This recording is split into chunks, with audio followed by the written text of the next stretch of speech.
Yes. तो बच्चों heading लेते हैं हम लोग आज, types of crystalline solid. Types of crystalline solid, ठीक है। तो क्रिस्टलाइन सॉलिड्स के जो बेसिक टाइप्स थे वो बच्चों मैंने आपको बताए थे कि इसकी जो फर्स्ट टाइप था that is the ionic solids, ठीक है। और इसका जो सेकेंड टाइप था इट इज कोवैलेंट सॉलिड, जिसको बच्चों हम लोग नेटवर्क सॉलिड भी बोलते हैं, ठीक है। It is also called network solid, network solid. Next बच्चों थर्ड था आपका मॉलिक्यूलर सॉलिड। मॉलिक्यूलर सॉलिड मैंने शॉर्ट में लिखा है, ठीक है, मॉलिक्यूलर सॉलिड। और लास्ट आपका जो कैटेगरी थी, yes, fourth one is it is metallic solid, ठीक है, मेटेलिक सॉलिड। तो कुछ बेसिक कैटेगरीज थी जिसमें थोड़ा सा मैं एग्जांपल समझाता हूँ, आपको समझ में आएगा। देखो बेटा, जैसे नाम से दिख रहा है यहाँ पे आयोनिक, ठीक है। तो आयोनिक का मतलब यहाँ पे है कि भाई जितने भी आपके आयोनिक कंपाउंड्स होते हैं, ठीक है, जितने भी आपके आयोनिक कंपाउंड्स होते हैं जहाँ पे कैटाइंस और अनाइंस, मतलब जहाँ पे डिफरेंस इलेक्ट्रोनेगेटिविटी जितना ज्यादा होता है वहां पोलरिटी उतनी ज्यादा होती है, ठीक है। मैं लिख देता हूँ, डेल्टा EN की वैल्यू टू एटम्स के बीच में जितनी ज्यादा होती है, ठीक है, वहां डेल्टा डिफरेंस इलेक्ट्रोनेगेटिविटी, वहां पे आपकी जो पोलरिटी है, ठीक है, पोलरिटी होगी उस मॉलिक्यूल्स की उतनी ज्यादा होगी। जितनी ज्यादा बच्चों पोलरिटी होगी तो आयोनिक कैरेक्टर उतना ज्यादा होगा, बट कोवैलेंट कैरेक्टर बच्चों उतना ही कम होता है, ठीक है। ये इनवर्सली प्रोपोर्शनल होगा। आप बात समझ में आ रही है? तो इसलिए हम उन एलिमेंट्स को लेते हैं जहां पे इलेक्ट्रोनेगेटिव डिफरेंस काफी ज्यादा हो, जैसे बच्चों S और P ब्लॉक वाले एलिमेंट्स को हम लोग कंपेयर करते हैं। क्लियर? समझ में आ रहा है सभी को? जैसे बच्चों एग्जांपल की बात करें यहाँ पे तो NaCl इसका एक अच्छा एग्जांपल हो सकता है, ठीक है। जैसे आपका कॉपर सल्फेट, मतलब जहाँ पे आपको कैटाइंस एनाइन प्रॉपरली देखने को मिलते हैं वो सारे के सारे। अगर आप यहाँ पे से आयोनाइज करा के देखोगे तो यहाँ से आपको मिल जाएगा सोडियम प्लस और मिलेगा बच्चों Cl माइनस। यहाँ से अपन देखते हैं तो मिलता है बच्चों कॉपर +2 और सल्फेट में आपका SO4-2। क्लियर है सभी को? तो दिस इज द बेसिक। अभी इसकी थ्योरी हम लोग पढ़ेंगे, पहले इसका जनरल क्लासिफिकेशन एक बार देख लेते हैं। तो आयोनिक इज क्लियर। इसके बच्चों बात करते हैं नेटवर्क सॉलिड या कोवैलेंट। तो कोवैलेंट सॉलिड्स का मतलब बच्चों ये है कि जहां पे जनरली आपको कोवैलेंट बॉन्ड देखने को मिलता है, ठीक है। कोवैलेंट बॉन्ड मतलब शेयरिंग के बारे में बात करी जाएगी, ठीक है। और यहाँ पे बच्चों आपको एक स्पेशल केस आता है कोरोटंडम, जो होता है silicon carbide, SiC, silicon carbide, ठीक है। इसका अगर बेसिक स्ट्रक्चर अगर आप देखो तो ये कैसे होता है SiC, ये आपका कोवैलेंट सॉलिड एग्जांपल है। जैसे अगर मैं यहाँ पे आपको बताऊं, जैसे सिलिकॉन के साथ जो इसका स्ट्रक्चर है वो कैसे बनता है, एक बार मैं आपको रिप्रेजेंट करता हूँ। आई होप आपको समझ में आएगा, ठीक है। नीट और PCMB के बच्चों को ज्यादा समझ में आएगा क्योंकि ये लोग पहले पढ़ चुके हैं पूरी कार्बन फैमिली, पूरी आपकी नाइट्रोजन फैमिली, सारी के सारे पी ब्लॉक डिस्कस कर चुके हैं वो लोग, है ना। तो उनको यार समझ में आ जाएगा, बाकी भी बच्चों को समझ में आएगा, है ना। तो ये अरेंजमेंट कुछ ऐसा होगा, सिलिकॉन यहाँ कार्बन होगा, यहाँ कार्बन होगा, ये इसके साथ, ठीक है। बिकॉज कार्बन और सिलिकॉन दोनों सेम फैमिली से बिलोंग करते हैं, तो ये आपकी बैलेंस देखो दोनों की 4 सेटिस्फाइड। तो ये कुछ इस तरीके से आपका चारों तरफ से आप देखोगे तो 3 डायमेंशनल काफी बड़ा स्ट्रक्चर आपको देखने को मिलता है कार्बोरेंडम पर, ठीक है। ये कुछ ऐसा बनता है। तो this is basically example of network solid, जिसको बोलते हैं कोवैलेंट, बिकॉज यहाँ पे कोवैलेंट कैरेक्टर बेटा सबसे ज्यादा होता है, ठीक है। यस। अब ऐसे भी कोवैलेंट अगर आपको जानना है तो कैसे समझ सकते हैं कि अगर बच्चों दोनों ही एलिमेंट सेम फैमिली से बिलोंग करें, जैसे सपोज मानो S ब्लॉक का एलिमेंट है, S ब्लॉक के दूसरे एलिमेंट से कंबाइन करेगा तो डिफरेंस इलेक्ट्रोनेगेटिविटी कम होगा। तो इसका बेसिक मतलब ये है कि जहां पे डिफरेंस इलेक्ट्रोनेगेटिविटी कम होता है वहां पे आपका लगभग बच्चों कोवैलेंट कैरेक्टर आपका डेवलप होता है, ठीक है। अब डिफरेंस ज्यादा कहां पे होगा, इधर S ब्लॉक का एलिमेंट, इधर P ब्लॉक का एलिमेंट, तो डिफरेंस आपको ज्यादा देखने को मिलेगा। भाई S ब्लॉक की इलेक्ट्रोनेगेटिविटी कम होती है, इलेक्ट्रोपॉजिटिविटी ज्यादा होती है। P ब्लॉक वालों की इलेक्ट्रोनेगेटिविटी ज्यादा होती है, इलेक्ट्रोपॉजिटिविटी कम होती है। तो डिफरेंस आपका ज्यादा कहां मिलेगा, S और P के साथ। बाकी अगर आप एस ब्लॉक का एलिमेंट से ही कंबाइन करेगा तो आयोनिक सॉलिड नहीं बनेगा, वो वहां पे कोवेलेंट वाली प्रॉपर्टी हो सकती है। जैसे अगर मैं बोलूं आपसे कि पी ब्लॉक का एलिमेंट पी ब्लॉक से ही कंबाइन करेगा, तो उस केस में आपको डेफिनेटली वहां पे क्या देखने को मिलेगा, आपको वहां पे भाई दोनों ही एलिमेंट सेम फैमिली से बिलोंग कर रहे हैं, सेम ब्लॉक से बिलोंग कर रहे हैं, तो इसका मतलब वहां पे डिफरेंस इलेक्ट्रोनेगेटिविटी कम होता है। इसलिए पी ब्लॉक वाले एलिमेंट जब आपस में कंबाइन होते हैं तो बच्चों कोवेलेंट सॉलिड्स या कोवेलेंट प्रॉपर्टीज को होल्ड करते हैं, ठीक है, या कोवेलेंट फैक्टर वहां पे ज्यादा होता है। क्लियर हो गया? अरे समझ में आया सभी को? क्लियर है बच्चों? चलो, जिसको बताने की जरूरत पड़ेगी। नेक्स्ट हम लोग बात करते हैं मॉलिक्यूलर सॉलिड्स। नेक्स्ट बच्चों हम बात करेंगे मॉलिक्यूलर सॉलिड, ठीक है, मॉलिक्यूलर सॉलिड। तो देखेंगे बच्चों ध्यान से, नाम से बच्चों समझ में आ रहा है मॉलिक्यूल से, ठीक है।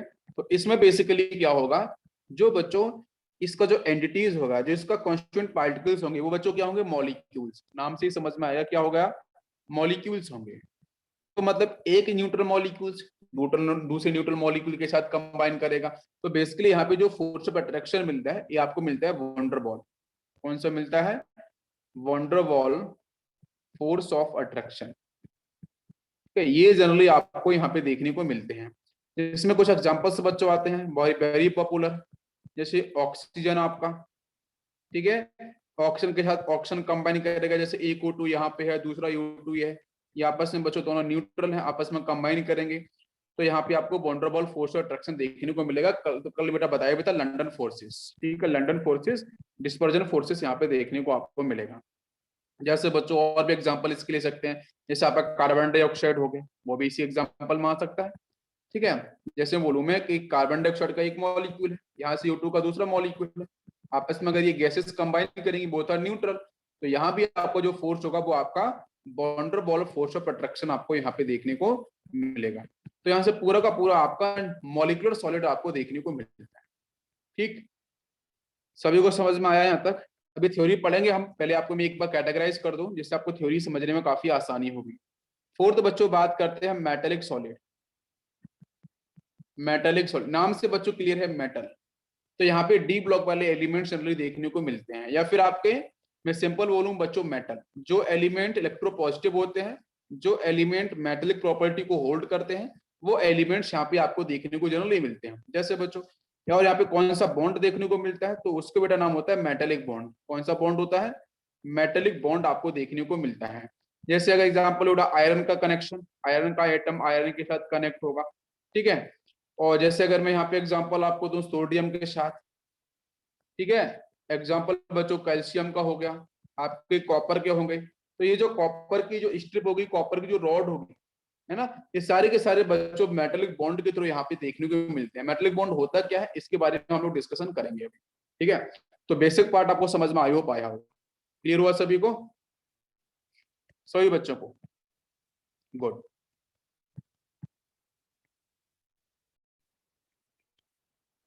चलो, तो बच्चों यहाँ पे सबसे पहले बात करते हैं अपन आयोनिक सॉलिड्स। सेकेंड कैटेगरी आपकी आयोनिक सॉलिड्स की, ठीक है।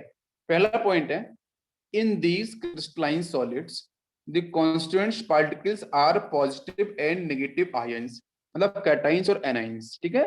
ये जैसे बेटा Na+NCl-, ठीक है। अभी हम लोग एक ब्रैग थ्योरी भी पढ़ने वाले हैं, ठीक है। तो वहां भी हम ब्रैग थ्योरी में बताएंगे कि वो आपका जो मॉलिक्यूलर फेज था वो NaCl का ही था, वो डिस्कस करेंगे, ठीक है। Yes, in case of NaCl, chicken बच्चों, these ions in the solids are held in their lattice point by strong electrostatic force of attraction, resulting into well-ordered three-dimensional arrangement of ions. तो basic मतलब तो यही है कि बच्चों cations और anions में, देखो हम लोग बच्चों बात करते हैं आयोनिक सॉलिड्स की, तो एक सेकेंड, यस, हम लोग बच्चों बात कर रहे हैं आयोनिक सॉलिड्स की। तो आयोनिक सॉलिड्स के अंदर जो फोर्स ऑफ अट्रैक्शन होता है बच्चों, ठीक है, बिकॉज यहाँ पे क्या है, पॉजिटिव चार्ज है, नेगेटिव चार्ज है, कैटाइन से एनाइंस है, तो इन दोनों के बीच में बच्चों भाई दो चार्ज है ना, एक Q1 चार्ज है, एक Q2 चार्ज है। और आप इलेक्ट्रोस्टैटिक फोर्स में इलेक्ट्रोस्टैटिक के अंदर पढ़ते भी हैं कि भाई दो आपके यहाँ पे चार्ज है वो अपोजिटली चार्ज है, ये पॉजिटिव वाला है ये नेगेटिव है ना, अपोजिट चार्ज है, तो इनके बीच में बच्चों कौन सा आपने कूलॉम फोर्स के बारे में अपन लोग पढ़ते हैं अच्छे से, ठीक है। तो यहाँ पे बच्चों बोलते हैं कि यहाँ पे आपका इलेक्ट्रोस्टैटिक फोर्स ऑफ अट्रैक्शन आपका कैटाइंस और एनाइंस के बीच में देखने को मिलता है, ठीक है। दूसरी बच्चों, अगर ये आपका यहाँ पे आयनिक सॉलिड्स है तो इसके अंदर बच्चों आपका यूनिट, मतलब मैं बोलूं कि बेसिक यूनिट क्या होगा, रिपीटिंग यूनिट क्या होगा, तो आंसर होगा बच्चों आयंस, क्योंकि आयन से मिलकर बना है, तो आयंस को बार बार रिपीट करते चले जाओ तो यहाँ पे आपका बड़ा सा आयनिक सॉलिड देखने को मिलेगा। तो यहाँ बच्चों में सोडियम प्लस में NaCl में करूंगा कि भाई Na प्लस और Cl माइनस को मैं कंटिन्यूस रिपीट करता जाऊंगा, तो इसको रिपीट करूंगा, फिर से इसको रिपीट करूंगा, तो रिपीट करता जाऊंगा अल्टरनेट पोजीशन पे, तो बड़ा NaCl का जायंट स्ट्रक्चर देखने को मिलेगा। तो जितने भी बच्चों आयनिक सॉलिड्स होते हैं वो सब इसी कैटेगरी के होते हैं, जैसे आपका NaCl है, KCl है, K2SO4 है, जिंक आपका सल्फाइड है, Ne2O है, NaF है, कॉपर सल्फेट है, 5 वाटर मॉलिक्यूल्स पढ़ते हैं, Na3PO4, जितने भी आयनिक सॉलिड्स हैं आप बहुत सारे ले सकते हो, वो सारे के सारे इसी कैटेगरी में आते हैं। तो थर्ड पॉइंट पे आते हैं, all salts are crystalline in nature are called inter called ionic solids. क्यों? क्योंकि बच्चों फोर्स अट्रैक्शन ज्यादा होता है तो क्रिस्टलाइन फेज में ही मिलेंगे। Next, in ionic solids the charge on ions and the arrangement of ions are in such a way manner that they balance each other and hence the molecules is electrically neutral। तो बहुत अच्छी बात है। मतलब क्या है कि मतलब ये है कि जो सोडियम प्लस होगा ये Cl माइनस के साथ होगा, फिर बच्चों रिपीट होगा तो फिर से सोडियम प्लस आएगा और फिर से Cl माइनस आएगा, फिर से सोडियम प्लस आएगा, तो फिर से Cl माइनस आएगा। अगर सेकंड देखो ये तो आपकी फर्स्ट हो गया, फर्स्ट आपका प्लेट हो गई। सेकंड अगर प्लेन की सेकंड प्लेट की बात करें तो यहाँ Cl माइनस है तो यहाँ पे आपका सोडियम प्लस होगा, देख लो यहाँ पे Cl माइनस होगा। नीचे बात करेंगे तो यहाँ सोडियम प्लस होगा, यहाँ पे Cl माइनस होगा, यहाँ Cl माइनस है तो बच्चों यहाँ सोडियम प्लस होगा, यहाँ पे Cl माइनस होगा। कुछ इस तरीके से आपका स्ट्रक्चर देखने को मिलता है। इसका फाइनली मतलब इलेक्ट्रिकली न्यूट्रल का मतलब ये है कि जितना पॉजिटिव चार्ज होगा उतना ही नेगेटिव चार्ज होना चाहिए। बात समझ में आ गई? क्लियर हो गया? बहुत सही। नेक्स्ट पॉइंट पढ़ते हैं, The arrangement of ions in solids depend upon, किस किस पे डिपेंड करता है बेटा? Size of cations and anions. Next, charge on ions. Next बच्चों है ease with which ions is polarized, that is polarizability of ion anions। ये आपको डिस्कस किया है बच्चों, पोलराइजेशन पावर एंड पोलराइजेबिलिटी, ये दो टर्म अलग अलग होते हैं, ये हम इनऑर्गेनिक केमिस्ट्री में डिस्कस बहुत अच्छे से करते हैं, ठीक है। पोलराइजेबिलिटी और पोलराइजिंग पावर, क्लियर? इसको मैं वहां पे एक्सप्लेन करूंगा, बाकी नीट और पीसीएमबी के बच्चों को समझ में आ गया होगा कि आपका जो सॉलिड है, ये जो क्रिस्टलाइन सॉलिड है वो स्ट्रॉन्ग क्रिस्टलाइन सॉलिड कहाँ पे बनता है, ठीक है। जहां पे आपका कैटाइन का साइज बेटा कैसा होना चाहिए, आपको पता है कि अगर लेफ्ट से राइट अगर हम जाते हैं तो आपका साइज क्या करता है बेटा? डिक्रीज करता है ना। और टॉप टू बॉटम अगर हम ट्रेवल करते हैं तो साइज क्या करता है? इंक्रीज करता है। तो हम जनरली बच्चों क्या बात करते हैं, जनरली हम ये फोकस करते हैं कि अगर हम एक ही ग्रुप के अंदर अगर बच्चों हम ट्रेवल कर रहे हैं, ऊपर से नीचे टॉप टू बॉटम अगर ट्रेवल कर रहे हैं, तो उस केस में, ठीक है, जितनी ज्यादा चार्ज डेंसिटी होगी, मतलब जितनी ज्यादा बच्चों पॉजिटिव चार्ज डेंसिटी होगी, भाई ये कैटाइंस है ना, वो आपके इलेक्ट्रो पॉजिटिव नेचर को शो करते हैं। जितना ज्यादा बच्चों पॉजिटिव चार्ज डेंसिटी होगी उतना ज्यादा बच्चों सामने वाले एनाइंस के नेगेटिव चार्ज को खींचेगा ये। अब चार्ज डेंसिटी बेटा, पॉजिटिव डेंसिटी का मतलब भाई चार्ज डिवाइड बाई साइज ना, चार्ज डिवाइड बाई साइज। तो साइज भी बेटा, अब साइज तो छोटा है तो इसका मतलब बेटा चार्ज डेंसिटी अब क्यों वहां पे ज्यादा हो जाएगा चार्ज डेंसिटी। इसकी वजह से ये कैटाइन के सामने, जब भी किसी कैटाइन के सामने बच्चों एनाइन आएगा तो वहां पे तेजी से कैटाइन बच्चों इसको उसके इलेक्ट्रॉन को खींचेगा, जब खींचेगा तो इसको बोलते हैं हम लोग क्या, this is called polarising power, polarisability, polarising power. तो कैटाइंस क्या बच्चों डिफाइन करते हैं एस ब्लॉक वाले? Polarising power. ठीक है, एनाइंस बच्चों क्या करते हैं? पोलराइजेबिलिटी को डिफाइन करते हैं। क्लियर? ये तीन फैक्टर्स हैं जिससे आपका स्ट्रॉन्ग आयोनिक जो सॉलिड है, कंपाउंड है, वो आपका फॉर्म होगा। Next, ionic solids are hard होते हैं, ब्रिटल होते हैं, they have high melting point and boiling point. ठीक है। नेक्स्ट है, they are electrically insulators in solid state because their ions are not free to move. In aqua solution और molten phase में ions become free. आपको मैंने आपको जब electrolysis process कराया था ना, तो हम बताया था कि तो एनोड पे डिपोजिशन किसका होगा, तो सॉलिड सॉल्ट होंगे तो कोई डिपोजिशन नहीं होगा, वहां पे एक्वस का होना जरूरी है। ठीक है, तभी आपका डिपोजिशन हो सकता है। नेक्स्ट बच्चों पॉइंट पे बात करते हैं आयोडिक के अंदर, they are soluble in polar solvent but insoluble non polar, जिसको बच्चों बोलते हैं आपका सॉल्युबिलिटी प्रिंसिपल, हम लोग पढ़ते हैं सॉल्यूशन चैप्टर के अंदर। तो वहां बच्चों होता है लाइक डिजॉल्व लाइक, ठीक है, लाइक डिजॉल्व लाइक, ठीक है, दोस्ती उसी के साथ हो सकती है, दोनों का नेचर सेम हो तभी दोस्ती अच्छी हो सकती है। तो ही बच्चों पॉइंट है कि अगर यहाँ पे आयोनिक है तो आयोनिक के साथ ही डिजॉल्व करेंगे। तो भाई आपका इनिशियल कैसा है, आपका suppose initial is ionic solute, तो आपका जो पोलर सॉल्वेंट होना चाहिए लाइक वाटर मॉलिक्यूल, जिसके पास आपकी पोलरिटी हो, जिसके पास डाइपोल देखने को मिले, ठीक है, या जिसके पास डाइपोल मोमेंट की value not is equal to 0 हो, ठीक है, उसके साथ ही डिजॉल्व हो सकता है। भाई नॉन पोलर में, नॉन पोलर वाले सॉल्वेंट में क्या होगा, dipole moment is equal to 0, तो इसका मतलब वो होते हैं नॉन पोलर। नेक्स्ट पॉइंट बात करते हैं on application of sharing force ionic crystals undergoes distortion and fractured in crystal structure। तो जो आयनिक बॉन्ड अगर आपका शेयर्ड होने लगेगा तो उस केस में आपका जो मॉलिक्यूल है वो आपका फ्रैक्चर्ड हो जाएगा, डिस्टॉर्शन में आ जाएगा, और वहां पे जो क्रिस्टल की फेज में आगे निकल जाएगा, अलग हो जाएगा। बेसिकली मतलब ये है ना, वेटल नेचर। नेक्स्ट बच्चों बात करते हैं मेटेलिक सॉलिड्स। थ्योरी पढ़ना बिल्कुल जरूरी है ना, ऐसी क्वेश्चंस को सॉल्व करने के लिए, तो थ्योरी को ही पहले हम पढ़ेंगे। तो अब बच्चों बात करते हैं मेटेलिक। तो मेटेलिक के बारे में पहले थोड़ा मैं आपको बता देता हूँ, ठीक है। देखो बच्चों, मेटेलिक सॉलिड्स की जब अपन बात करते हैं तो नाम से बच्चों क्लियर है मेटल। इसमें कौन सा बॉन्ड बच्चों देखने को मिलता है, तो बॉन्ड होता है बच्चों मेटेलिक बॉन्ड। कौन सा बॉन्ड होता है, मेटेलिक बॉन्ड आपको देखने को मिलता है, ठीक है। और यहाँ बच्चों आपका जो रिपीटिंग जो यूनिट्स होगा, जो पार्ट होगा, वो बच्चों आपके मेटल ही होंगे, मतलब बेसिकली एटम्स होते हैं। क्या होते हैं, एटम्स, मॉलिक्यूल नहीं, एटम्स मिलेंगे, ठीक है। तो मैं यहाँ पे एग्जांपल बोलूंगा कि जितने भी बच्चों आपके मेटल्स होते हैं, ऑल मेटल्स, मेटल्स का मतलब बच्चों जो इलेक्ट्रोपॉजिटिव नेचर को होल्ड करते हैं, तो आराम से इजीली इलेक्ट्रॉन्स को रिलीज करते हैं।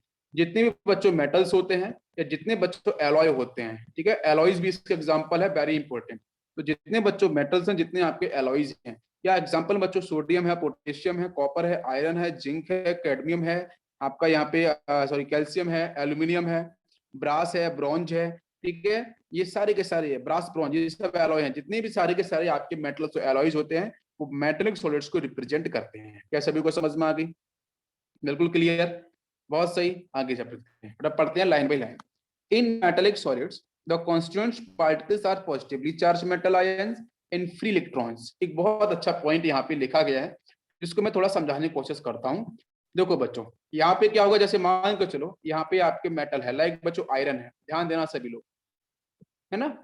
अभी सी बैच के बच्चों की तरफ प्रॉपर्टी जब स्टार्ट होगी, है ना, रेडियस के बारे में, तब मैं वहां पे आपको बताऊंगा सारे रेडियस के बारे में, है ना, कि जितने भी डिफरेंट रेडियस वो कैसे कैसे डिफाइन की जाती हैं।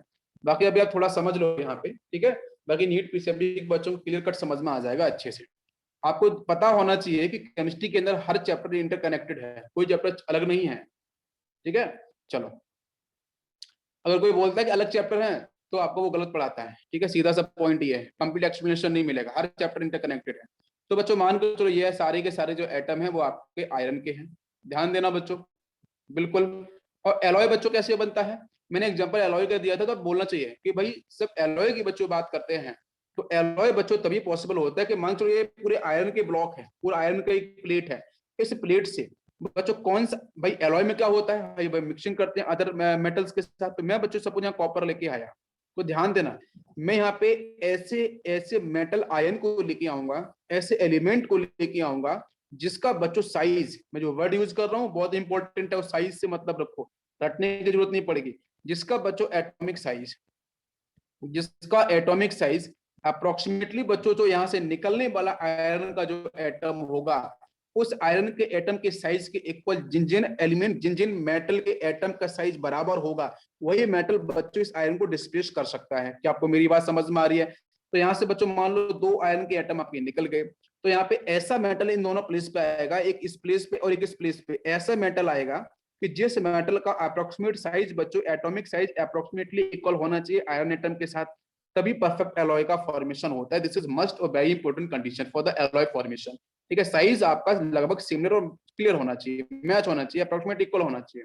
तो देखो बच्चों, होता क्या यहाँ पे, होता कुछ ऐसा है कि भाई ये आयरन है बेटा, इनके जो एलिमेंट्स हैं वो आपके आयनाइज होंगे, +2 में जाएगा, हो सकता है बेटा आयरन आपके Fe+3 में चला जाए, इलेक्ट्रॉन छोड़ेगा बच्चों। अगर +2 में गया तो बच्चों रिलीज करेगा 2 इलेक्ट्रॉन्स को, अगर +3 में गया तो रिलीज करेगा बेटा 3 इलेक्ट्रॉन्स को, समझो ध्यान से। तो भाई साहब ये जो इलेक्ट्रॉन्स होंगे ना बाहर नहीं जाने वाले कहीं, ऐसा नहीं कि कहीं बाहर निकल जाएंगे घूमने के लिए, नहीं बिल्कुल नहीं, ये इलेक्ट्रॉन्स बाहर नहीं जाएंगे, इलेक्ट्रॉन बच्चों यहीं घूमेंगे। ये जो स्पेस दिख रहा है मैं रेड कलर से कर रहा हूँ, इलेक्ट्रॉन्स इन्हीं जगह पे घूमते रहेंगे। ये आपको दिख रहा है वॉइड वगैरह में, ये खाली जगह है जो एटम्स के आसपास की, इन्हीं के आसपास होंगे। बिकॉज बच्चों क्या होगा, आउटर मोस्ट इलेक्ट्रॉन्स बाहर निकल जाएगा, आउटर मोस्ट इलेक्ट्रॉन्स बाहर चले गए, बैलेंस इलेक्ट्रॉन्स, ये बाहर किसी दूसरे एलिमेंट और एटम से कंबाइन नहीं होंगे। ये जो इलेक्ट्रॉन होंगे वो इन्हीं, भाई जैसे कोई एटम इलेक्ट्रॉन्स निकालता है तो पॉजिटिव चार्ज आता है, तो ये सारे के सारे हो जाएंगे पॉजिटिवली चार्ज। देख लो, ऑल आर पॉजिटिवली चार्ज, सारे के सारे यहाँ पे पॉजिटिव चार्ज को होल्ड कर लेंगे। पॉजिटिव चार्ज को बच्चों बोलते हैं कर्नेल। क्या बोलते हैं? कर्नेल। वर्ड मैंने पहले भी इसको यूज किया, इनको बोलते हैं कर्नेल। तो बच्चों जनरली यूज करते हैं सी ऑफ कर्नेल, सी मतलब समुद्र, ओशियन। बहुत सारा पॉजिटिव चार्ज यहाँ पे देखने को मिलेगा। ये सारे के सारे पॉजिटिव चार्ज जो न्यूक्लियस है बच्चों, इनको हम जनरली बच्चों क्या बोलते हैं? कर्नेल, मतलब कैटायनिक फेज। तो all cations are called kernel. तो कर्नेल के आसपास इलेक्ट्रॉन्स का मूवमेंट होगा। वो इलेक्ट्रॉन्स बच्चों क्या होगा, सपोज मान के चलो इस एटम इलेक्ट्रॉन निकाला, वो यहाँ पे आया, ये इलेक्ट्रॉन बच्चों क्या होगा, इसके साथ फोर्स अट्रैक्शन शो करेगा, इसके साथ भी शो करेगा, इसके साथ भी शो करेगा, यहाँ भी शो करेगा, इधर भी शो करेगा, बाकी और के साथ भी फोर्स अट्रैक्शन को शो करेगा। बिकॉज सारे के सारे जो आपके मेटल एटम थे वो आयनाइज होकर बच्चों कैटाइन बन चुके हैं। अब वो कैटाइन बच्चों positively charge, electrons negatively charge है, तो उनके साथ फोर्स अट्रैक्शन को शो करता है, जिसकी वजह से यहाँ पे आपको क्या होता है बच्चों, मेटेलिक बॉन्ड आपको देखने को मिलता है।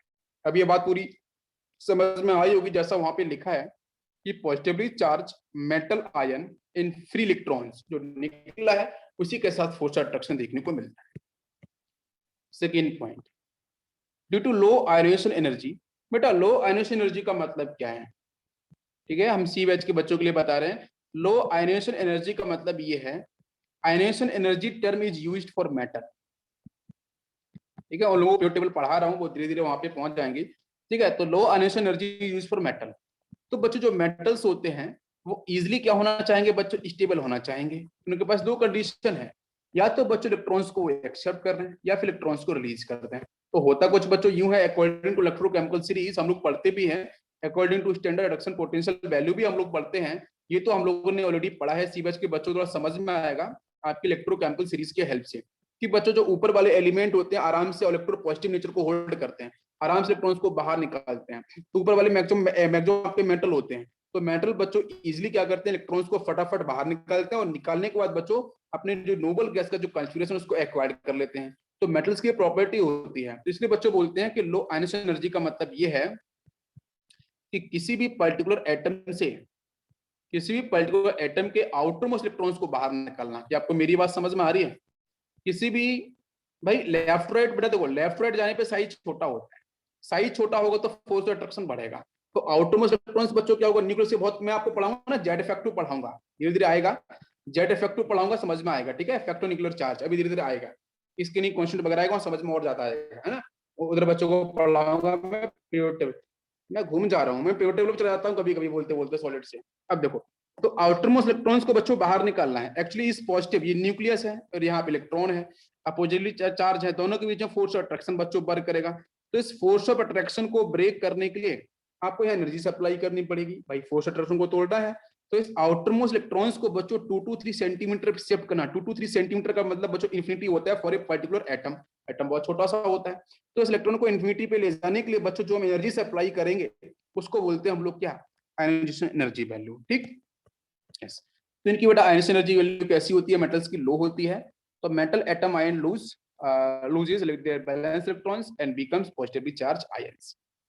दोनों point clear? Yes. Thus electrons lost are delocalized over the crystal space. मैंने बोला था तो इलेक्ट्रॉन वहीं घूमते रहेंगे आसपास, चक्कर मारेंगे चारों तरफ जो कैटाइंस के आसपास, and flow throughout the crystal like water in a sea, hence like called sea of free electrons. बहुत अच्छी बात है, ये बात आपको समझ में आई होगी कि जो मैंने बोला है आपका यहाँ पे टर्म यूज किया है सी ऑफ फ्री इलेक्ट्रॉन्स। इलेक्ट्रॉन वहीं आपस घूमते रहेंगे, आपको सी पॉजिटिव जो कैटाइंस उनके आसपास, उनके ऊपर। Next, the force of attraction becomes between positively charge metals ions and negatively charge ions of delocalize electrons is called metallic bond, जो मैं अभी आपको बताया था थोड़ी देर पहले स्ट्रक्चर से। If energy is supplied, energy को सप्लाई किया गया था, valence electrons from sea of electrons move from one place to another place. The presence of mobile electrons make all the metal good conductor of heat and electricity. Very important. Next point on application of, भाई अपन बोलते हैं ना कि जो metal है वो अच्छे electricity और हीट के कंडक्टर्स होते हैं। क्यों होते हैं? बिकॉज वही जो फ्री इलेक्ट्रॉन से जो बाहर निकला था उसी की वजह से। ठीक है, next point on application of sharing force, the layer slide on each other and hence the structure is not fractured because क्या होता है, मैं आपको थोड़ा सा बताऊं यहाँ पे, जो आपका मैलेबिलिटी और डक्टाइल के जो नेचर है भाई, आयरन के आपने देखे होंगे घरों के अंदर बॉक्स रखते हैं बना के, उनको सीट में कन्वर्ट करते हैं, उनको वायर में कन्वर्ट करते हैं। आपको पता है मैलेबिलिटी और डक्टाइल नेचर, तो इसके पीछे बच्चों वही रीजन है कि क्या होगा कि जो इलेक्ट्रॉन होंगे और जो कैटाइंस होंगे तो उनका स्लाइडिंग नेचर होता है। एक लेयर होगी, उसके ऊपर दूसरी लेयर होगी, वो भी कैटाइंस होंगे, इलेक्ट्रॉन्स होंगे, फिर एक लेयर आएगी कैटाइंस और इलेक्ट्रॉन्स होंगे, तो वो लेयर आपस में स्लाइड करती है। कहीं ना कहीं उस इलेक्ट्रॉन के साथ क्या होगा बच्चों, जो इलेक्ट्रॉन्स बाहर निकला होगा आउटरमोस्ट इलेक्ट्रॉन्स, उसके साथ फोर्स और अट्रैक्शन होगा। अब इतना तो स्ट्रॉन्ग होता नहीं है, तो क्या होता है कि वो आराम से हिल डुल सकते हैं, मोबाइल कर सकते हैं। मेरी बात समझ में आ रही है? जिसकी वजह से बच्चों इनका क्या होता है, स्लाइडिंग नेचर होता है, जिसकी वजह से ये मेलेबल और डक्टाइल नेचर को शो करते हैं मेटेलिक कंपाउंड्स। अगली बात करते हैं, they have high melting point and boiling point and density. Next, the mixture of metals can be fused together to form alloys and which exhibit all properties of metals. They possess luster and color, shining आती है, gold metal exhibit yellow luster and copper बेटा होता है reddish luster। ठीक है, clear? सभी को समझ में आया अच्छे से? और एक पॉइंट बच्चे और कर देता हूं, metallic bond are stronger than ionic and covalent. ठीक है, तो मेटेलिक बॉन्ड बच्चे स्ट्रॉन्ग होता है आयोनिक और कोवैलेंट कंपाउंड के कंपैरिजन में, इसको भी ध्यान रखना। अगली बच्चों बात करते हैं अपन कोवैलेंट सॉलिड्स और नेटवर्क सॉलिड। यस, देखते हैं इसमें कौन कौन से इसके पॉइंट्स आएंगे। तो कोवैलेंट को बच्चों हम लोग नेटवर्क सॉलिड भी कॉल करते हैं। ठीक है, इसको हम लोगों ने पहले भी एक्सप्लेन किया है। यस, बिल्कुल सही निरांत, यस बेटा बिल्कुल सही है ना? अच्छा, देखते हैं यहाँ पे, मैंने आपको तो थोड़ा सा एक्सप्लेन किया था पहले, मैं एक बार आपको फिर से यहाँ पे थोड़ा सा हिंट करता हूँ बताने के लिए कि कोवैलेंट सॉलिड्स को बच्चों बोलते हैं नेटवर्क सॉलिड। इसके अंदर बच्चों किस टाइप का फोर्स ऑफ अट्रैक्शन होता है, तो बोलोगे सर यहाँ पे कोवैलेंट। कोवैलेंट बॉन्ड आपको नाम से बच्चों कोवैलेंट बॉन्ड आपको बिल्कुल अच्छे से देखने को मिलेगा। ठीक है, कोवैलेंट बॉन्ड कनेक्ट होगा। एग्जांपल बच्चों मैं पहले बता चुका हूं, इसके अंदर जो रिपीटिंग यूनिट होगी वो अभी बताया निरांत ने, उसका आंसर होगा एटम। बिल्कुल सही है, एटम बच्चों आपके यहाँ पे रिपीट होंगे, वेरी इंपॉर्टेंट। ठीक है, सभी लोग ध्यान से समझने की कोशिश करेंगे। अरे समझ में आ रहा है सभी को, कोई डाउट तो नहीं है? एग्जाम्पल की बच्चों बात करते हैं, तो जैसे बच्चों इसके कुछ स्पेशल एग्जाम्पल होते हैं।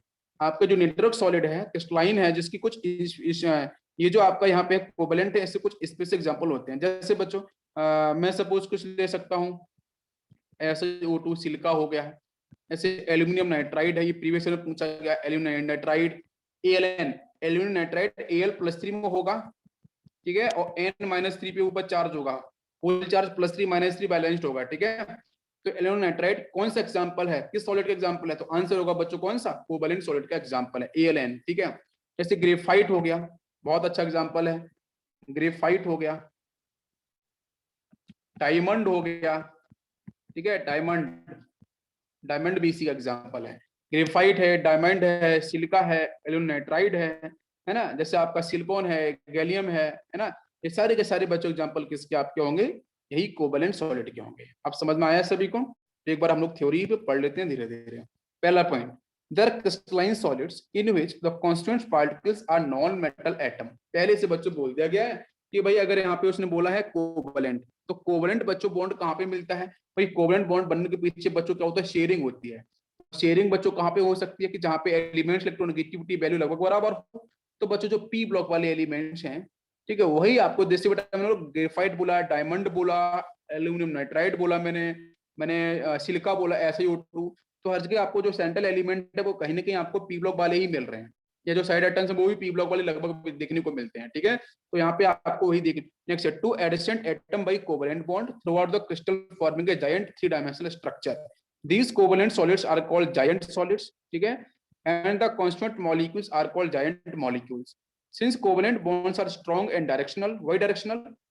Because of overlapping concept, because of orbitals overlapping. जब orbitals की बच्चों overlapping होती है तो वहां पे s ऑर्बिटल को छोड़ के बाकी जो बच्चों p है, d है और f है, ठीक है। आपका कौन कौन सा? p हो गया, d हो गया, p के अंदर 3 होते हैं, ठीक है, सब पता होना चाहिए। d के अंदर आपके 5 होते हैं, f के अंदर 7 होते हैं। ये मैं बहुत बच्चों को पढ़ा चुका हूँ कौन कौन से होते हैं, है ना, सीबीएच वाले बच्चों को पढ़ाया है। तो देखो बच्चों, तो यहाँ पे ऑर्बिटल्स की जब ओवरलैपिंग होगी तो वो डायरेक्शन से होती है, एनर्जी इक्विवेलेंट होना चाहिए, डायरेक्शन आपका सेम अप्रोक्सीमेटली होना चाहिए, तभी आपकी स्टीयरिंग हो सकती है, ठीक है, तभी ओवरलैपिंग हो सकती है। तो नेचुरल बच्चे होते हैं डायरेक्शनल बॉन्ड, वैसे भी सिग्मा बच्चों डायरेक्शनल ही होता है, ठीक है, is held strongly by their lattice position, they are hard and brittle depending upon events of bonding, ठीक है, ये हार्ड होते हैं, ब्रिटल होते हैं। Next point, they have a high melting point. Next, they act as good conductor of electricity or insulators depending upon the availability of free electrons. Next बच्चों बात करते हैं, the example of covalent solids are diamond, graphite, silicon carbide, carborundum, ठीक है, fullerene, boron, nitride, ठीक है, Bn, boron nitride is the Bn, BnX, ये पढ़ाया था मैंने सीबीएच के पीसीएमबी के बच्चों को, बाकी मैं आप लोगों को पढ़ाऊंगा। तो यहाँ देखो बच्चों, ये रही टेबल, एक बार आप फटाफट से इस टेबल को ऑब्जर्व कर लो, ठीक है, समझ में आपको सब रिवाइज हो जाएगा, एक बार में देख लो। आयनिक सॉलिड्स की बात करते हैं बच्चों, तो कैटायंस एनाइंस होते हैं, इसके इलेक्ट्रोनेगेटिव फोर्स ऑफ अट्रैक्शन होगा, ये कुछ कॉमन से एग्जांपल है, ठीक है। नेक्स्ट बच्चों को इनकी प्रॉपर्टीज पे ही क्वेश्चंस आते हैं और आपको फंसाया जाएगा, ठीक है। कोवलेंट सॉलिड्स की बात करते हैं तो एग्जांपल है, मेटालिक सॉलिड्स करेंगे तो देखो ये है। अब मॉलिक्यूलर सॉलिड्स के नीचे 3 कैटेगरी हैं, पोलर है, नॉन पोलर है और आपका हाइड्रोजन बॉन्डेड है, ठीक है, आप इनको अच्छे से ध्यान रख सकते हो।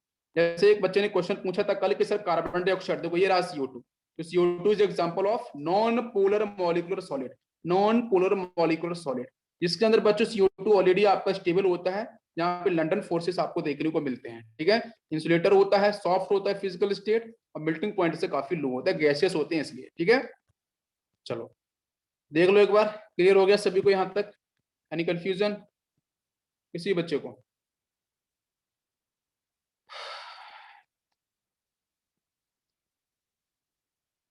चलो अब हम लोग बात करेंगे स्पेस लैटिस और क्रिस्टल लैटिस। यस, देखो हम लोग बच्चों एक नए कॉन्सेप्ट को समझने की कोशिश करते हैं, ध्यान दो। हम लोग बच्चों बात करेंगे एक्स रे स्टडी के ऊपर, ठीक है, ऑफ क्रिस्टल, है ना। एक्चुअली मैं आपको ये समझाना चाहता हूं कि भाई कोई भी गिवन कंपाउंड आपका सॉलिड कैसे है, तो सॉलिड को डिफाइन करने के लिए बच्चों एक्सपेरिमेंट किया गया था। उस एक्सपेरिमेंट का नाम था बच्चों, जिसको बोला गया था XRD। This is called XRD। XRD का मतलब बच्चों होता है एक्स रे डिफ्रैक्शन, भाई RD शर्मा नहीं, ठीक है, इसका मतलब बच्चों था एक्स रे डिफ्रैक्शन। फिजिक्स में बच्चों आप लोग डिफ्रैक्शन बहुत अच्छे से पढ़ते हो, ठीक है, अच्छा, यंग डबल स्लिट वगैरह वो सब पढ़ते हो। तो जो एक्स रे डिफ्रैक्शन है, इसकी बेटा पूरा एक्सपेरिमेंट किया गया और डिफरेंट क्रिस्टल्स के ऊपर किया गया और उसके बाद उनकी प्रॉपर्टीज को ऑब्जर्व किया गया, सॉलिड्स की प्रॉपर्टी को भी ऑब्जर्व किया गया, as well as X ray की प्रॉपर्टीज को भी ऑब्जर्व किया गया, दोनों प्रॉपर्टीज को, ठीक है। तो हम लोग बच्चों बात करने वाले हैं बेसिकली क्रिस्टलोग्राफिक स्ट्रक्चर के बारे में। तो ये जो बच्चों आपका ये पूरा का पूरा जो एक्सपेरिमेंट था, ये जो आपका प्रोसेस था, ये बेसिकली बच्चों जो बेस था वो था आपका, मैं लिख देता हूँ यहाँ पे इंपॉर्टेंट पॉइंट, अगर कभी आए तो आप टिक कर सकते हो, ठीक है। क्रिस्टलोग्राफिक स्ट्रक्चर मतलब जितने भी क्रिस्टल्स होते हैं उन क्रिस्टल्स के स्ट्रक्चर को डिफाइन करना, उसको बोलते हैं क्रिस्टलोग्राफिक स्ट्रक्चर, ठीक है, समझ में आ रहा है? अच्छा, अब इस प्रोसेस को किसने बच्चों डिफाइन किया है? तो इसको बेटा किया है एम वॉन, एम को डॉट है, M von LAUE, M von Laue. आप ऐसे बोल सकते हो, भाई थोड़ा अजीब सा नाम है, ये अपने भारत के नहीं थे, ठीक है, अपने भारत के होते तो कुछ और होता है इनका नाम, ठीक है, महेंद्र सिंह करके होता है, सुरेंद्र सिंह कुछ तो होता है ऐसा नाम, भाई ये बाहर के हैं, देखो कुछ तो वॉन लॉन करके है, एम वॉन लॉन जो भी है, ठीक है। 1930 के अंदर 1913 के अंदर बच्चों इन्होंने एक्स-रे डिफ्रैक्शन टेक्निक को यूज किया और डिफरेंट जो सॉलिड क्रिस्टल से उनकी प्रॉपर्टीज को ऑब्जर्व करने के लिए। यहाँ तक बात सभी को समझ में आ गई? और ये पूरा का पूरा जो बच्चों एक्सपेरिमेंट था, it is actually based upon wavelength. X ray की जो वेवलेंथ थी उसके बेस पे काम हुआ है, ठीक है। एक बात ध्यान रखना है, बहुत से बच्चे इंटेंसिटी फोकस कर लेते हैं, बहुत से बच्चे एम्पलीट्यूड फोकस कर देते हैं। आपको ध्यान देना है कि एक्सरे की जो वेवलेंथ थी उस वेवलेंथ के ऊपर, मतलब वेवलेंथ का मतलब डिस्टेंस, ठीक है, वेवलेंथ के अंदर डिस्टेंस, यूनिट टाइम में जो डिस्टेंस ट्रेवल करेगा वो डिस्टेंस, तो वेवलेंथ के ऊपर पूरा का पूरा एक्सपेरिमेंट यहाँ पे डिफाइन किया जाता है। यहाँ तक अभी बात समझ में आ गई? अरे बच्चों इट इज क्लियर? क्लियर होगा सभी को? ओके। इसके बाद हम बात करेंगे कि बच्चों जो एक्सरे, हर एक पॉइंट को एक्सप्लेन कर देता हूँ धीरे धीरे। जो एक्सरे उन्होंने यूज करी थी, उस एक्सरे का जो बच्चों हम अगर बात करते हैं इसकी वेवलेंथ, तो लगभग बच्चों 10⁻⁻8 centimetre. This is the value of lambda. जो एक्सरे उन्होंने यूज करी थी उसकी वेवलेंथ कुछ ये थी आपकी 10 की पावर, ये अप्रोक्स वैल्यू है 10⁻⁻8 सेंटीमीटर, ठीक है, समथिंग ये थी।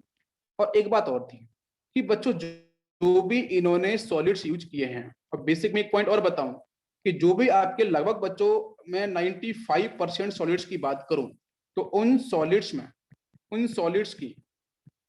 सॉलिड्स के साथ जो आपकी लेयर्स होती हैं, जैसे एक फर्स्ट लेयर ये हो गई है, ध्यान दो, एक लेयर आपकी ये हो गई है, ध्यान दो बच्चों। सेकेंड लेयर आपकी सपोज ये हो गई है। मैं थोड़ा सा एक्सपेरिमेंटल डाटा आपको समझाने की कोशिश कर रहा हूँ, ये अपने सिलेबस में है नहीं पर मैं थोड़ा समझा रहा हूँ। ये डिफरेंट लेयर थी बच्चों, ए बी सी। तो भाई लेयर्स का मतलब क्या है, मैं यहाँ पे लिख देता हूँ, सपोज ए बी सी, यहाँ पे लिख दिया मैंने डी ई एफ। तो एक लेयर थी बच्चों ए डी, एक थी आपकी वी, एक थी बच्चों सी एफ, कुछ इस तरीके से। तो डिफरेंट लेयर्स होती हैं हर किसी सॉलिड्स के अंदर। तो उन ऐसा पाया गया, ऐसा डिफाइन इन्होंने किया, ऑब्जर्वेशन बहुत अच्छा था कि जो लेयर्स के बीच में जो गैप है, वो गैप भी बच्चों लगभग आपका 10⁻⁻8 सेंटीमीटर का ही था। ये भी बात समझो कि आपको मेरी बात समझ में आ रही है। मैं फिर से रिपीट कर रहा हूँ, उन्होंने जो बेटा एक्सरे यूज करी थी उसकी जो वेवलेंथ थी वो 10⁻8 ऑर्डर की थी। और इसी सेम ऑर्डर के वेवलेंथ को इन्होंने ये भी डिफाइन किया कि बच्चों जो इंटर एटॉमिक डिस्टेंस है क्रिस्टल के अंदर या जो लेयर्स के अंदर, वो आपकी जो अप्रोक्सीमेट जो आपकी डिस्टेंस है वो आपकी 10⁻⁸ सेंटीमीटर है। मतलब ये डिस्टेंस अब समझ में आ रहा है? अरे क्लियर हो रहा है सभी को? पूरे एक्सपेरिमेंट को मैं समझाने की कोशिश कर रहा हूँ बेटा, आपको समझ में आएगा। ये बात यहाँ तक क्लियर हो गई? कोई डाउट इसमें? अच्छा, अब बेटा इन्होंने इस सॉलिड के ऊपर काम किया, उसका नाम था NaCl, सोडियम क्लोराइड। इसमें था बच्चों सोडियम प्लस आयन और था आपका Cl माइनस आयन। तो सोडियम प्लस और Cl माइनस आयन के ऊपर उन्होंने, सोडियम क्लोराइड के ऊपर उन्होंने एक्सपेरिमेंट किया था। और इस एक्सपेरिमेंट को मैं आपको डिफाइन करता हूँ, है ना, पूरे के स्टेटमेंट को बताने की कोशिश करूंगा। अब मैथमेटिकली भी थोड़ा सा बताता हूँ मैं। यहाँ तक सभी क्लियर हुआ? इन्होंने बच्चों जब एक्सपेरिमेंट किया, उस एक्सपेरिमेंट कुछ ऐसा था कि एक एक्सरे ट्यूब था, उसमें एक्सरे ट्यूब थे और बहुत लोगों ने एक्सपेरिमेंट भी किए थे। आपने अगर पीरियड टेबल पढ़ी होगी तो हेनरी मूसले का एक्सपेरिमेंट हो, वहां भी कहीं ना कहीं आपकी एक्सेस वगैरह यूज करी गई थी। तो ये था बच्चों, यहाँ पे पॉजिटिव पोटेंशियल लगा दिया मैंने, पॉजिटिव नेगेटिव, ठीक है, सॉरी दिस इज नेगेटिव, ये मैंने यहाँ पे पोटेंशियल डेवलप कर दिया है। और यहाँ से बच्चों क्या हुआ है कि ये आपका यहाँ पे है X ray tube, this is X ray tube. और यहाँ से बच्चों क्या हुई, रेडिएशन आपकी निकल रही थी, रेडिएशन आपकी इस तरीके से निकलनी थी। ये रेडिएशन बच्चों क्या आती है, एक पर्टिकुलर स्क्रीन थी इसको तो लेड प्लेट जो चमकती है, ठीक है, स्ट्राइक जैसे बेटा एक्सरे यहाँ पे स्ट्राइक करेगी तो स्क्रीन बच्चों चमकती है, यहाँ पे स्पार्क होगा, ये स्पार्क बच्चों क्रिएट करती है, दिस इज लेड प्लेट, ठीक है, लेड प्लेट, पीबी प्लेट, ठीक है, लेड प्लेट उन्होंने यूज करी। और यहाँ से बच्चों क्या हुआ कि बीच में से उन्होंने पॉइंट निकाला, तो यहाँ से ये रेज निकली और रेज निकलने के बाद एक प्लेट उन्होंने और लगाई थी कि भाई बीच वाला ही आपका निकलना चाहिए यहाँ से, ये भी आपकी लेड प्लेट थी। और फाइनली यही पर्टिकुलर जो वेव थी, जो आपकी बीम थी, ये जाके बच्चों स्ट्राइक करी एक पर्टिकुलर क्रिस्टल के ऊपर। वो क्रिस्टल बच्चों कुछ इस तरीके से मान लेते हैं, if it is a cube shape, है ना, क्यूब शेप के बच्चों क्रिस्टल्स होते हैं। यहाँ पे है crystalline structure, this is crystal solid. जैसे बच्चों एक्सरे यहाँ पे स्ट्राइक करी तो यहाँ पे एक प्लेट उन्होंने और लगाई थी, ठीक है, ये प्लेट और थी। इस प्लेट पे बच्चों क्या हुआ कि यहाँ से डिफ्रैक्शन हुआ, ये जो आपको एक्सरे यहाँ पे जैसे स्ट्राइक करी तो डिफ्रैक्शन होकर बच्चों यहाँ ये कुछ इस तरीके से मूव करी, यहाँ पे कुछ इस तरीके से मूव करी। और डिफ्रैक्शन बच्चों यहाँ पे कुछ इस तरीके से क्या हो रहा था बेटा, एक भाई यहाँ पे स्ट्राइक कर रही है, यहाँ पे मैक्सिमम इस पॉइंट तक, मैक्सिमम इस पॉइंट तक, बीच में कुछ ये पॉइंट्स आपके डेवलप हो रहे थे, एक सर्किल आपका इस तरीके से फॉर्म हो रहा था। ये थ्री डायमेंशन जिसको हम लोग बोलते हैं फोटोग्राफिक प्लेट, ये थी आपकी फोटोग्राफिक प्लेट। तो इस फोटोग्राफिक प्लेट के ऊपर ये जो आपकी जो स्ट्रक्चर में लिया था, सॉलिड स्ट्रक्चर लिया था, भाई इन्होंने तो लिया था NaCl का, ठीक है, NaCl का था। तो NaCl का जो स्ट्रक्चर था उससे जैसे आपकी एक्सेस स्ट्राइक करी तो उसका डेविएशन हुआ। अब वो जो डेविएशन हुआ तो फोटोग्राफ फिल्म पे एक इमेज जनरेट कर रहा था। अब उस इमेज से इन्होंने बहुत सारे डाटा निकाला, उस इमेज को ऑब्जर्व किया और कुछ उन्होंने स्टेटमेंट दिए थे। तो हम लोग क्या स्टेटमेंट थे बच्चों, स्टेटमेंट ये निकल के आए थे कि पहला स्टेटमेंट ये था कि बच्चों सोडियम प्लस और Cl माइनस ये जो आयंस हैं ये रेगुलर पैटर्न में अरेंज हैं। मैं इनके डेप्थ में नहीं जा रहा हूँ बिकॉज इतना सिलेबस में है नहीं हमारे, मैं फिर भी आपको कहता हूँ कि रेगुलर पैटर्न में अरेंज है। रेगुलर पैटर्न का मतलब साइंटिफिक पैटर्न में के अंदर अरेंजमेंट है, साइंटिफिक पैटर्न है। और उन्होंने सेकंड स्टेटमेंट क्या बोला, सेकंड बच्चों ये बोला था कि भाई सोडियम प्लस के बाद क्या है Cl माइनस, Cl माइनस के बाद क्या है सोडियम प्लस, फिर कौन है बेटा Cl माइनस, फिर कौन है सोडियम प्लस। तो इन्होंने बोला कि बच्चों आपका अल्टरनेट पॉइंट पे, अल्टरनेट पोजीशन पे कैटायंस के बाद एनाइंस, एनाइन के बाद कैटायन, एनाइन के बाद कैटायन, कैटायन के बाद एनाइन, ये कुछ ऐसा अरेंजमेंट आपको देखने को मिल रहा था। ये उनका ऑब्जर्वेशन था, उसके डेप्थ में नहीं जा रहा हूँ, बस मैं आपको बता रहा हूँ जिनका ऑब्जर्वेशन था। यहां तक बात सबको समझ में आई, कोई कंफ्यूजन? एक पॉइंट और आता है इनका, जिन्होंने बच्चों ये बताया था कि सोडियम प्लस के आसपास 6Cl माइनस अरेंज होते हैं। ये जब मैं NaCl का बताऊं ना स्ट्रक्चर तो समझ लो कोऑर्डिनेशन नंबर है। NaCl स्ट्रक्चर के अंदर आपका सोडियम प्लस का कोऑर्डिनेशन नंबर वैल्यू कितनी होगी, Cl माइनस अरेंज करेगा तो आंसर होगा 6। बोला था कि एक Cl माइनस के आसपास 6 सोडियम प्लस आपके अरेंज होते हैं, ये भी इन्होंने ही बोला था। ठीक है, इन NaCl स्ट्रक्चर। समझ में आ रहा है सभी को? किसी बच्चे कोई कंफ्यूजन नहीं? नेक्स्ट पॉइंट लेते हैं, टाइम है अभी। नेक्स्ट पॉइंट बच्चों लेते हैं कि जिन्होंने रियल एग्जांपल लिया था मैथमेटिकल, वो क्या था। तो देखो कुछ ऐसा था बच्चों, ये आपका यहाँ पे क्रिस्टल है, ध्यान से समझने की कोशिश करते हैं थोड़ा सा, हम लोग थोड़ा मैथमेटिकल है, फिजिक्स के अंदर भी इसको पढ़ते हैं। सपोज बच्चों यहाँ पे आपका ये है एक क्रिस्टल, और इस क्रिस्टल के ऊपर बच्चों यहाँ पे एक इंसिडेंट एक्सरे ये स्ट्राइक कर रही है। ठीक है, ये आपके यहाँ पे है इंसिडेंट एक्सरे, ये बच्चों स्ट्राइक कर रही है। ये आपका यहाँ से बेस है, ये एंगल बच्चों यहाँ से थीटा क्रिएट कर रहा है इंसिडेंट एंगल के साथ, ये बेस। और फिर बच्चों यहाँ से लाइट बढ़ाई इंसिडेंट की है तो भाई आपका डिफ्रैक्शन भी होगा। ये बच्चों यहाँ पे टकराई, टकराने के बाद बच्चों कुछ इस तरीके से यहाँ पे मूवमेंट हुआ, तो दिस इज कॉल्ड डिफ्रैक्शन या डिफ्रैक्टेड बीम। बीम बोल सकते हैं, डिफ्रैक्शन रे बोल सकते हैं। और आप देखो अगर मैं इसको एक्सटेंड करता हूँ इसको इंसिडेंट को, तो यहाँ जो बेटा बॉन्ड एंगल मिलता है होता है 2 थीटा। ये आपने फिजिक्स में पढ़ा होगा बिल्कुल, एक एक्सपेरिमेंट, ये 2 थीटा आपको, ये इसको बेटा हम लोग क्या, this is called transmitted, this is called transmitted non absorbed radiation, non absorb radiation इसका नाम होता है। ठीक है, ट्रांसमिटेड नॉन एब्जॉर्ब रेडिएशन। तो यहाँ बच्चों एंगल ये देखो, ये कितना था आपका थीटा था, यहाँ पे बच्चों कितना मिला 2 थीटा। समझ में आ रहा है? अरे कोई कंफ्यूजन नहीं हो रहा किसी को? अरे बताइए बच्चों, ये भी एक्सपेरिमेंट उन्हीं का ही था, ये मेरा एक्सपेरिमेंट नहीं है, ये एक्सपेरिमेंट उन्हीं का ही था। ठीक है, और फिर इस एक्सपेरिमेंट को वो लेके आते हैं और एक न्यू मॉडर्न थ्योरी के अकॉर्डिंग, तो न्यू मॉडर्न थ्योरी के अकॉर्डिंग क्या था, लेयर्स को स्टडी की गई। तो बेसिक पॉइंट बच्चों क्या समझ में आ रहा है? बेसिक पॉइंट ये समझ में आ रहा है कि ये आपका जो इंसिडेंट वाला है ये डिफ्रैक्शन वाला है, ये कुछ इस तरीके से वैल्यू जा रही थी, जहाँ पे एंगल आपका ये थीटा था, ये आपका 2 थीटा। जिन्होंने बेटा प्रॉपर्ली इसको क्या किया था, ड्राइव किया था, इसको एक्सपेरिमेंट भी किया था। मैं उतना तो डेप्थ में नहीं जाऊंगा, मैं सिर्फ इनके जो एक्सपेरिमेंट है उसको बता रहा हूँ। ठीक है, अच्छा अब इस थ्योरी को नेक्स्ट मॉडर्न थ्योरी के अकॉर्डिंग बच्चों आते हैं ब्रैग, जिनका नाम है BRAZZ। डेवलप होती है ब्रैग इक्वेशन, साइंटिस्ट है ब्रैग इक्वेशन। तो ब्रैग ने भी बच्चों वही एक्सरे की जो अभी तक हम लोगों ने थ्योरी पढ़ी है उसी को उन्होंने थोड़ा सा एडवांस सेक्शन में लेके गए, काम किया। लेकिन एक बात बच्चों बहुत क्लियर थी, इन्होंने लेयर्स के ऊपर काम किया। तो एक लेयर मान के चलो बच्चों ये है, दूसरी लेयर ये है और तीसरी लेयर ये है। प्लीज ध्यान से समझने की कोशिश करना, आपको अच्छे समझ में आएगा। ये देखो ए, इसको बी मान लिया, इसको CD मान लिया, इसको हमने EF मान लिया। ठीक है, 3 मैंने डिफरेंट लेयर्स बना ली। अब सुनना ध्यान से, समझ में आएगा। यहाँ से बच्चों पहली लेयर पे ये स्ट्राइक किया एक्सरे, यहाँ से आया और यहाँ से ये मूव कर गया इंसिडेंट। ठीक है, अच्छा इसको अपन ने मान लिया है बाई। सेकंड बच्चों एक्सरे यहाँ से आती है इसकी पैरेलल में इस तरीके से, थोड़ा सा गड़बड़ हो गया, सही बनाते हैं। यस, ये यहाँ पे आती है, यहाँ स्ट्राइक करती है, इस तरीके से बच्चों यहाँ से आपकी बाहर निकलती है। बात समझना, बॉन्ड एंगल के बारे में पूरा कॉन्सेप्ट है यहाँ पे। ये आपका यहाँ से थीटा है, ये बेटा जाएगा तो ये भी थीटा क्रिएट करेगा, ये आपका P पॉइंट है।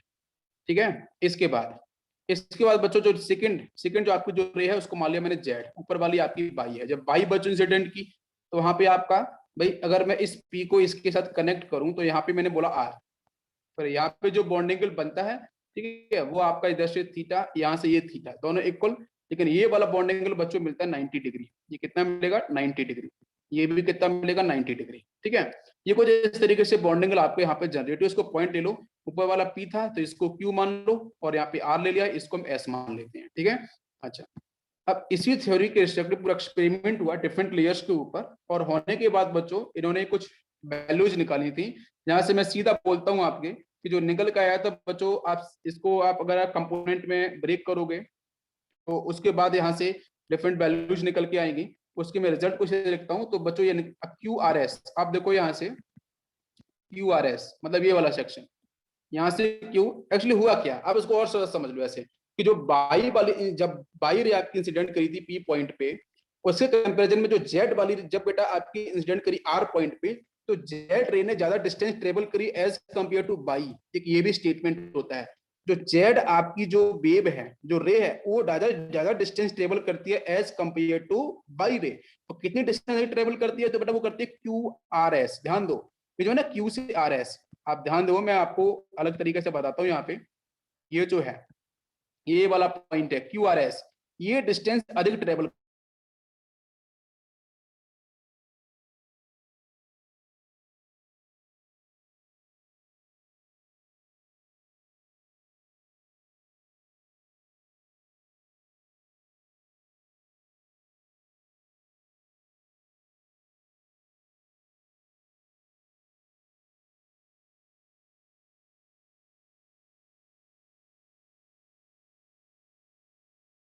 क्लियर